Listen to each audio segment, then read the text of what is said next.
in the sense of the government's response. They've perceived this to be an unjust appropriation of their money spent on the very people who caused the problem, and they see a long-term loss of economic freedom due to government intervention. And most importantly, they don't see much benefit to their daily lives from all the things that the government has done. My concern is studying human nature is twofold. One, the concept of too big to fail.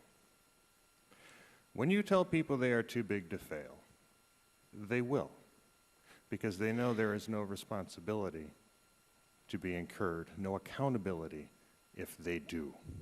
Where is the stigma? Where is for the people who failed and put us in this mess?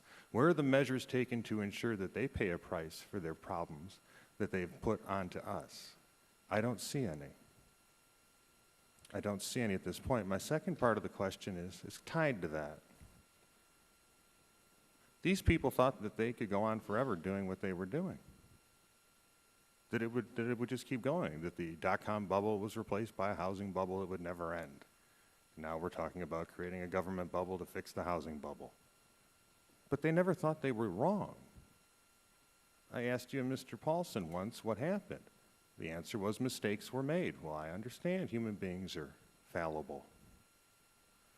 But the problem is, if people think they're too big to fail or they're too important, the hubris that enters into the prognostications that they make and the actions that they take leads them to make very, very big mistakes. So my question is this.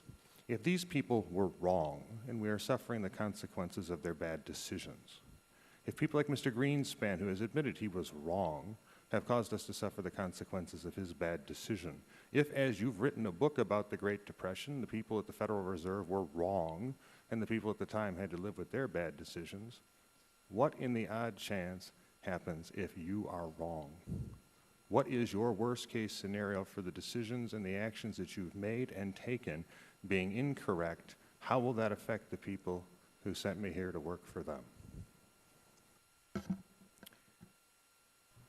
Well, let me just start first by saying something about too big to fail, and I just want to reiterate this once again, that that's a too big to fail problem is an unacceptable problem. It needs to be addressed through tougher regulation, through resolution regimes, through other steps that will make fewer, and ideally no firms, too big to fail. That's critically important. I support that 100%. In terms of my own decision-making, I'm doing the best I can with limited information. This has been an extraordinary, unprecedented event. Many things have happened that we thought couldn't happen. It's been extraordinarily severe. We have not got complete grip of this thing yet. It's been 18 months already. I believe that the policies that the Federal Reserve is undertaking and the steps that the Treasury and others are proposing are the best methods for addressing these issues, and it's based not on pure guesswork, but on some knowledge of history and other countries' experience and so on. But certainly, it's possible that it won't be enough and that there'll be further problems down the road, and no way I can guarantee that, but certainly any policymaker, yourself included, has to make the best decisions available given the information and experience and knowledge that he or she has. On that point, I appreciate that. But when you make a decision, you also have to look at the potential ramifications, what would happen if you are wrong. Given the unprecedented actions of the Fed and the unprecedented amounts that are being utilized, leaving aside the unprecedented amounts and actions that the federal government has taken to try to address this, you have to know what happens if you're wrong before you can make a decision to proceed and do what you think is right. And so my question is, if you are wrong, what did you foresee as being the consequences? Well, some have raised the concern about inflation. If we don't get the balance sheet under control and the money supply under control in time and at an appropriate moment, we could risk having higher prices down the road.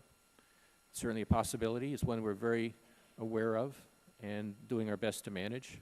But, you know, nothing is certain, so that is one risk that I see. The other risk I would point out would be just that, you know, the efforts that are being made, including our attempts to stabilize key credit markets, prove insufficient, and the situation gets further, deteriorates further. Those are the things I can foresee. There must be things I can foresee, but by definition, I don't know what they are. Gentleman's time has expired. The gentleman from North Carolina. Thank you, Mr. Chairman. How much